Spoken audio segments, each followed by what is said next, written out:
mapagkakatiwalaan. Taos-puso po kaming nagpapasalamat sa inyong patuloy na pagtitiwala dahil ang DZRH, una sa Pilipinas, una sa Pilipino. Saan ka man sa mundo, tayo Pilipino.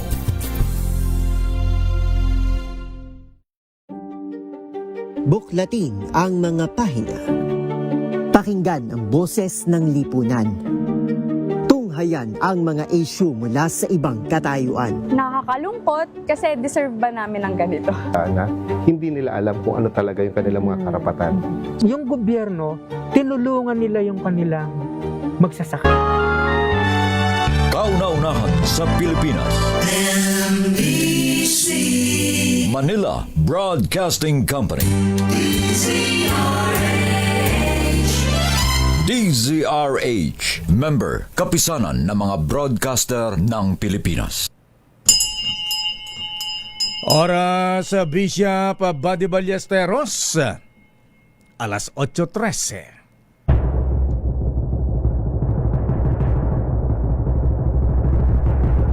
And the Golden Dove for Best Public Affairs Program Metro Manila goes to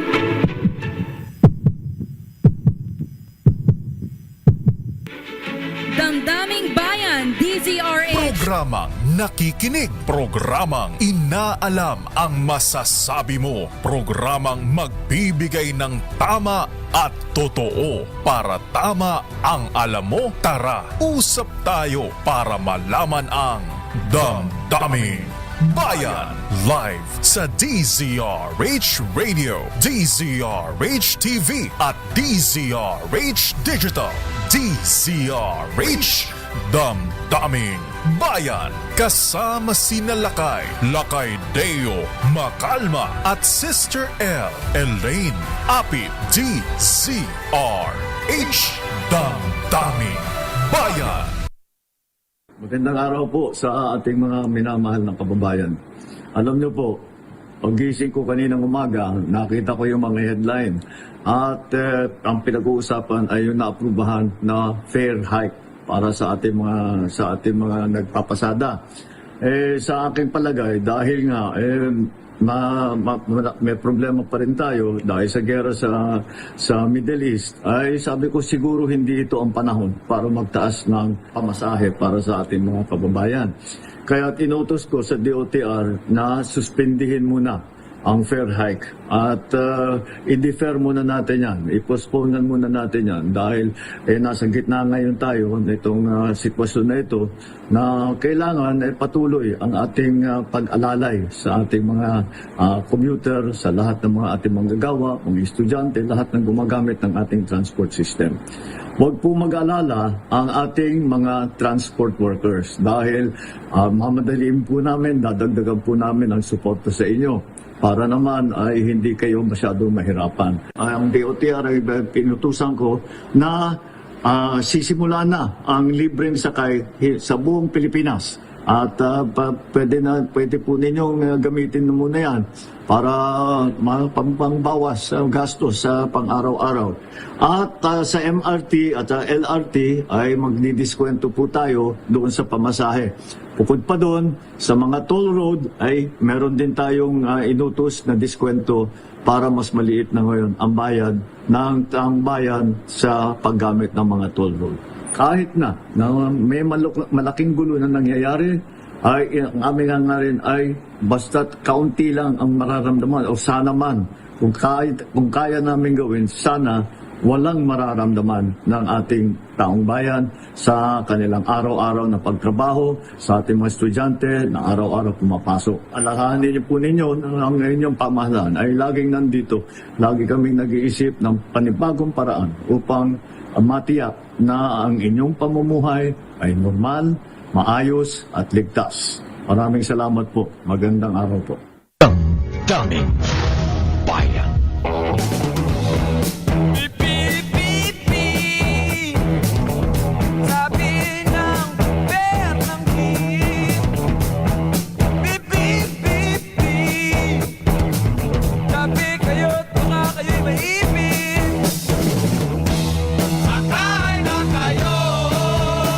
Magandang umaga, bayan!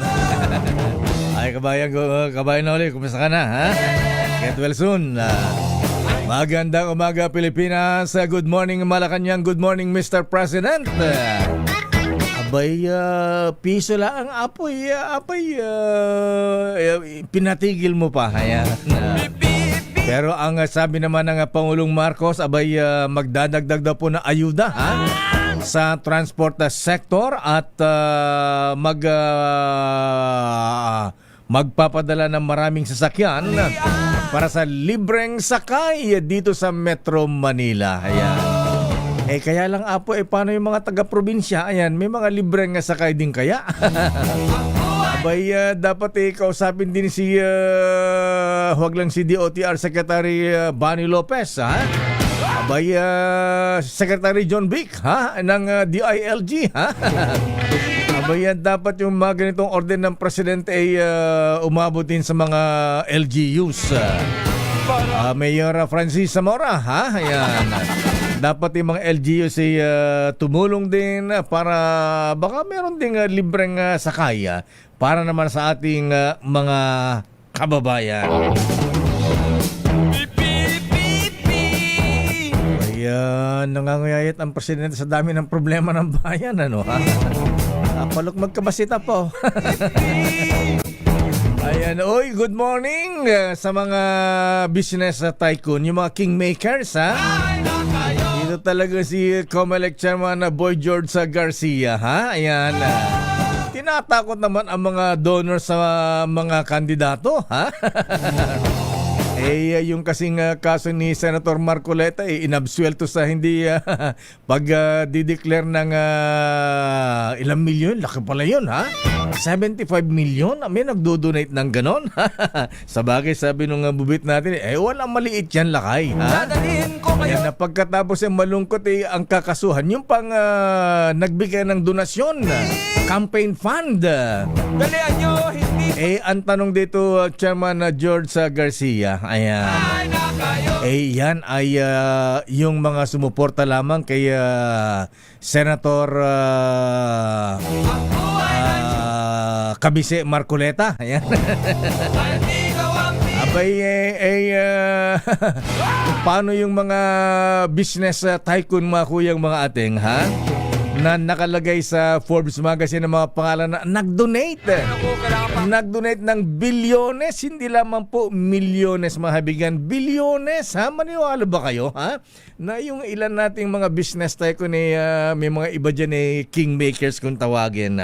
Abay, kung mag-donate po sa presidential candidate, mga kuya, mga ating, bilyon, ha?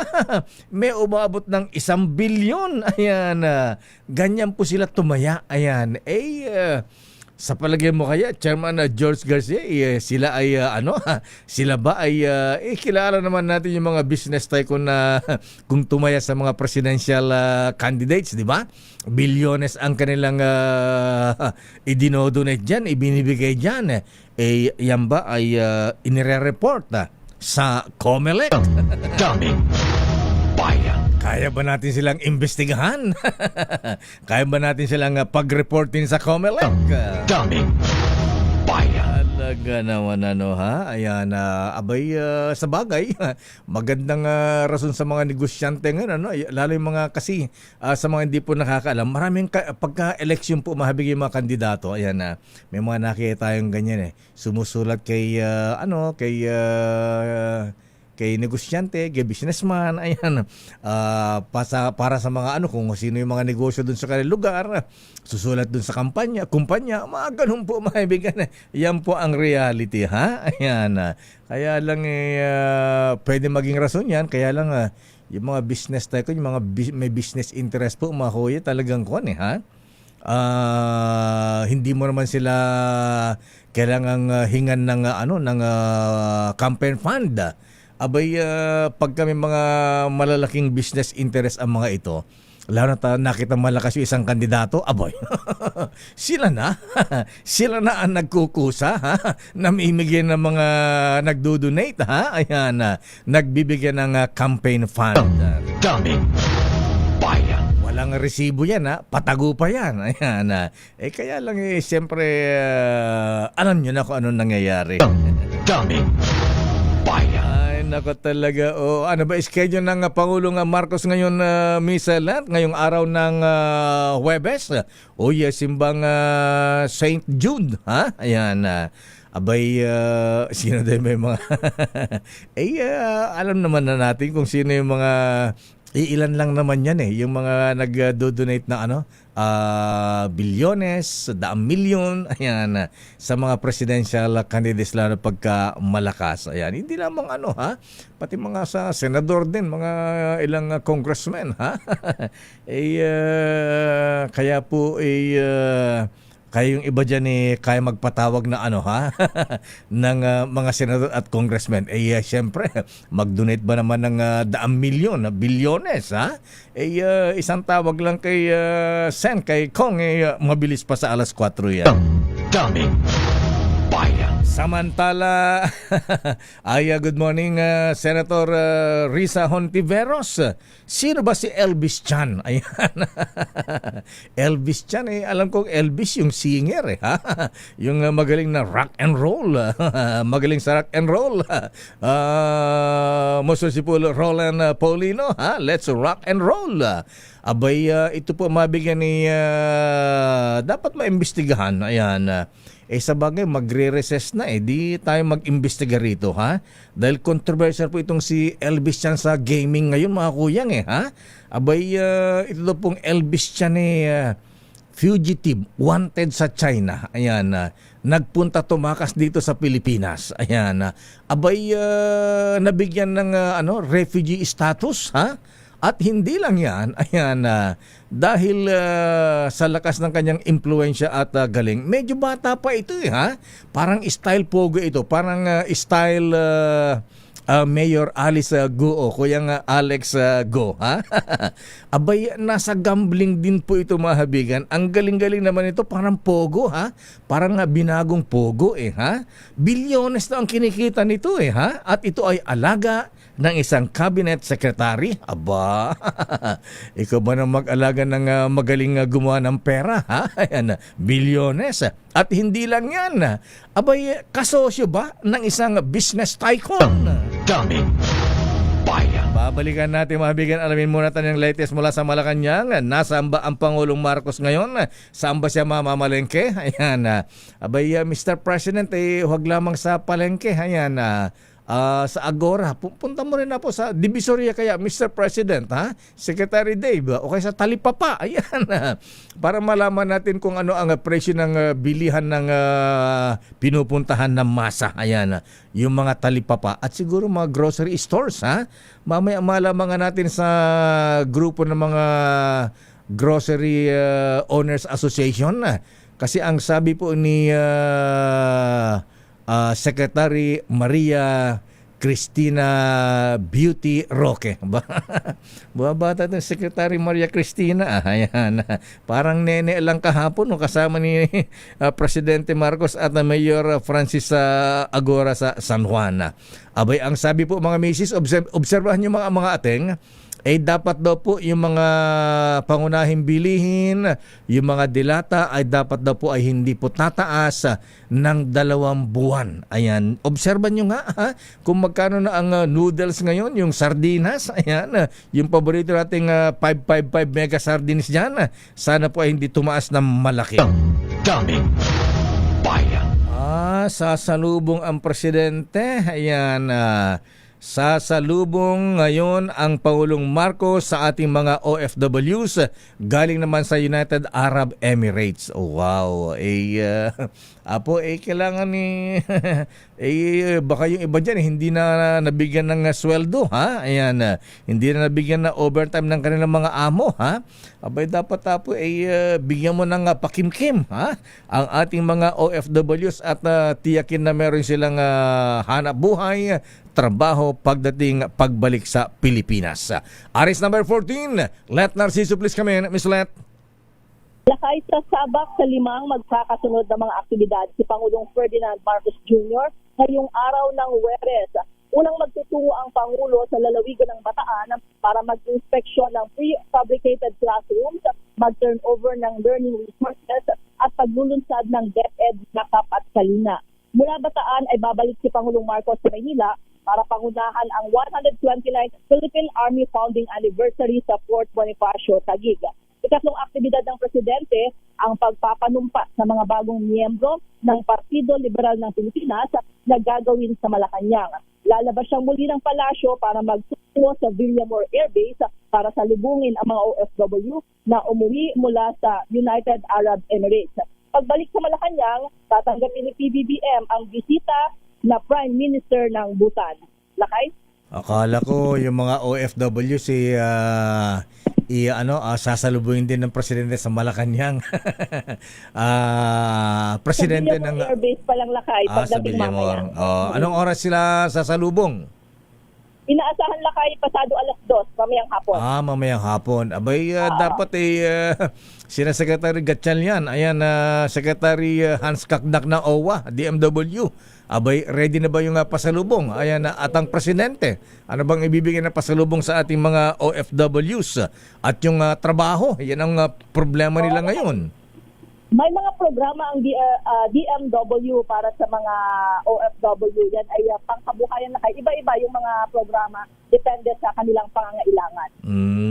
Ayan, pagkatapos pupunta ng Bataan ngayong umaga. Lakay, sa Bataan yung kanyang unang schedule. Abay, pupunta pala ng Bataan. Abay, Commissioner Ariel Nepomuceno ng Bureau of Customs. Abay, sabayan nyo rin po ang presidente. Ayan, baka pwedeng umikot dyan sa Bataan Oil Depot. Ha?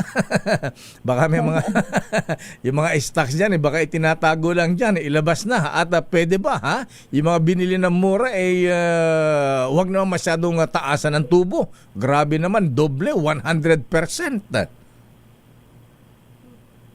Masyadong talaga, Lakay. Masyadong mataas. Actually, depende pa sa kung nasa ang lugar ka. Ay, oo. Ayan. Pero babala sa mga gasoline stations, mga habigan, ha? Abay, may ipinasara pala sa saan nga ba yung ipinasarang gas station na Ewell, ha? Sa Nueva Vizcaya at Eastern Samar.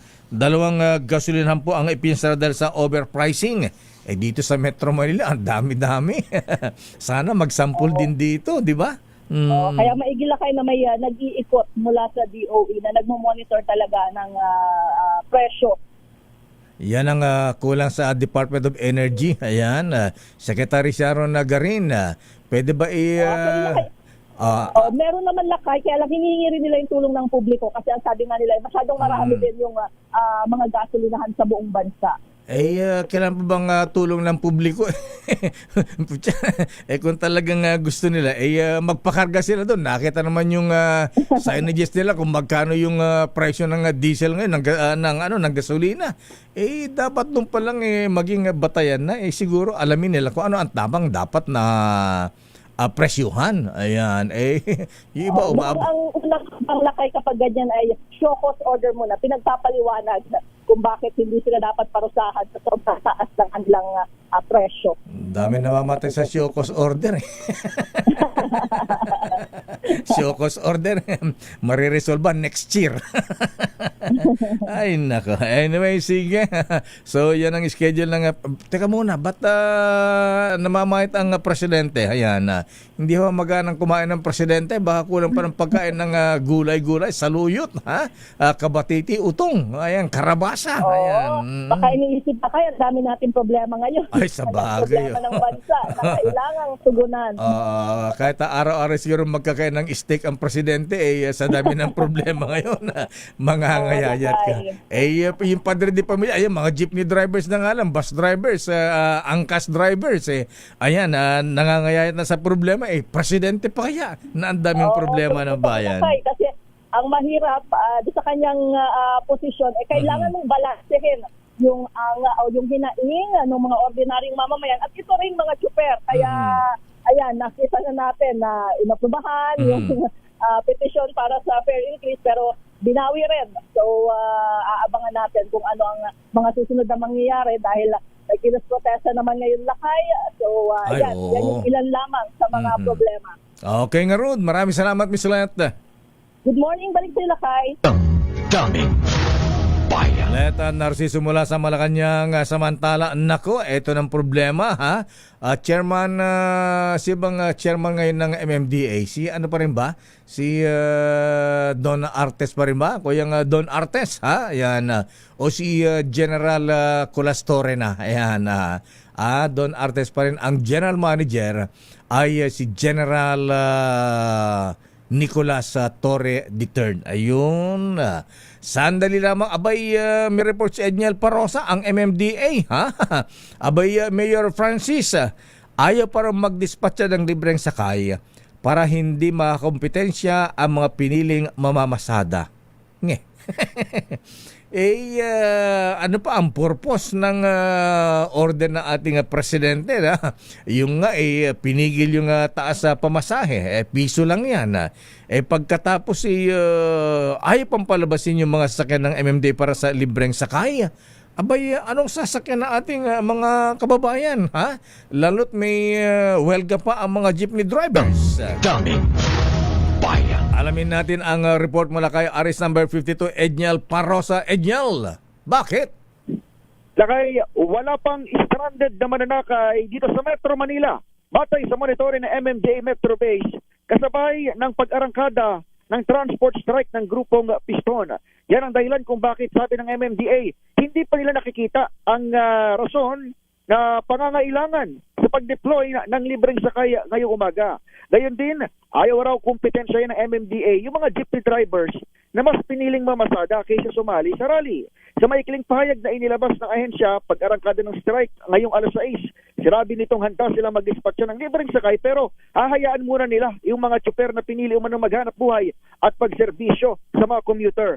Dalawang syudad na Lakay ang ating naikot ngayong umaga. Pinakahuli ito sa Marikina kung saan isang maliit na grupo nagprograma bilang pakikiisa sa transport sector. Nagpapatuloy rin itong naunang rally ng Piston sa grupo naman o sa bahagi naman ng Plaza Rizal sa lungsod ng Pasig na nilahukan din ng grupong Gabriela. Sumulpot sa piket Congresswoman Sara Ilago. May suporta sa mga cause-oriented groups, ha? Ayan, Lakay, sumulpot si Congresswoman Ilago at iginiit na hirap din ng mga kababaihan sa gitna ng krisis sa langis, lalo't bilang sila yung mga may bahay na mga super jeepney. Budget. Sinusugam din ni Ilago itong pag-alma ng mga driver sa biglang bawi ni Pangulong Bongbong Marcos kahapon sa taas pasahe na magsisimula sana ngayong Huwebes. Gayon din panawagan ng mambabatas ang mas mabilis sa pagsuspende o pagpapatigil sa excise tax at VAT sa petrolyo na hindi na sana umano kailangan ng emergency powers kundi isa lamang executive order. Sa kabila ng mga pagkilos na ito, sinabi ni Pasig Police Chief Police Colonel Hendrix Mangaldan na naratiling maayos ang sitwasyon sa paligid. At lakay, batay nga doon sa ating monitoring, mga obserbahan at syempre mga videos dyan sa ating RHTV, marami palakay ang jeepney na bumabiyahe at wala pa tayong nakikita mga stranded commuters at least dito sa Pasig at lungsod ng Marikina. Pakinggan natin tinig na ating mga nakausap. US at Israel. Kaya naman ganito ho, ang mahal ang presyo ng langis, maging sa ating bayan. Kaya ho mga kababayan, ang pagtaas ng presyo ng langis ay hindi kusang nangyayari. Yan po ay sinasadya. Kaya nga naman, nakakagalit ho na marinig na binawi pa yung barya na nga lang na pinayagan na pagtaas ng pamasahe dito para sa ating mga ang tinig ni Police Colonel Mangaldan at Gabriela Party List Representative Congresswoman Sara Ilago. Ako si Edniel Parosa, Razor H. Una sa Pilipinas, una sa Pilipino. Maraming salamat Edniel Parosa. Mamaya kausapin nga natin ang MMDA. Ayan. Bakit pinigil pa yung pagpapalabas ng libreng sakay? Pero may report kanina, yung parang van ba yun, Edniel, ha? Sino ba yung nag-report kanina? Si Boy Gonzales ba o si Edwin Duque? Ha? May nakita kong van na may nakalagay na libreng sakay. Pero dapat ito pangunahan ng MMDA Chairman Don Artes. Si Edwin Duque, ha? Yan, sa Kamanaba area ba yun? Sana ganun, ha? Babalikan po natin lang pang mga report. Sandali lamang mga misis, ha? Ayan, mamaya mga misis, kausapin nga natin yung grupo ng mga may-ari ng mga groceries. Ayan. Tingnan nga natin kung nagtaas na sila, magtataas. Minsan pa konti-konti di natin nararamdaman ha. Pero ang sabi po ng DTI, Secretary Maria Cristina Roque, abay dapat na po sa loob ng 60 days, 2 buwan walang dapat pagtaas. Sana nga, ha? Babalikan natin lang pang mga reports. Sandali lang mga Raymond at Paas. Kumusta na ang bangayan ni Senator Ping Lacson at Senator Marcoleta? Abay, abangan natin yan. Pero marami ang natuwa dun sa dun sa sinabi ni Senate President Tito Sen kahapon. Dapat talaga buwagin na po yung oil deregulation law. Ayan. Abay, dapat may control, may say ang gobyerno sa presyo po ng petroleum products pagka ganito po may mga krisis. Ayan. Kaya lang sabi nung isang kuyang nating nasa oil industry din na tumutugon sa pangalang June. Ayan. Junji, hi, very good morning. Ayan. Galing-galing mo. Sabi niya, abay, ingat-ingat din tayo sa oil deregulation law. Ayan. Baka mamaya pagka hindi magaling o kaya ay hindi maayos, matino yung mailagay na mga siwa sa halimbawa, Department of Energy, o kaya may mga magsamantala naman dyan. Baka mamaya iharas naman o kaya kausapin ng mga oil companies. Ayan. At alam nyo na.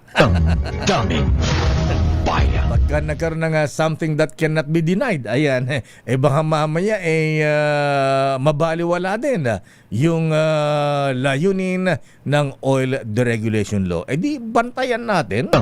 Daming bayan. Oras sa Chief Justice Alex Jesmundo. Ay, nako talaga Naalala ko si dating Chief Justice Apo Lucas Bersamin, Abay, Apo Lucas, birthday gayam ni Manang Rory. Ayan, Manang Rory Bersamin. Ayan, naragsak nga pa nagkasangay Manang Rory, Ayan, madi ka agsangsangitan, Apo, agragsak kalat na, Lalo't birthday mo ngayon. Ayan, binabati ni Apo Lucas at ang kanilang favorite na apo, ayan, si Babyface. Ayan.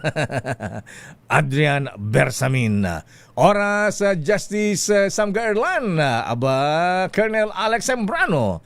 Alas 8:40. Daming bayan.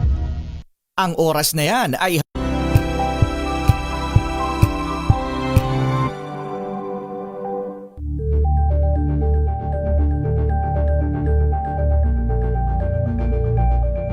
Hello, Washi! Laundry day na naman! Yay! Anong meron? Mancha ng chocolate, putik, may libag pa! Kaya natin yan! With Pride Washing Machine Detergent, may triple stain-away formula. Tanggal ang makapit, madikit, at madupit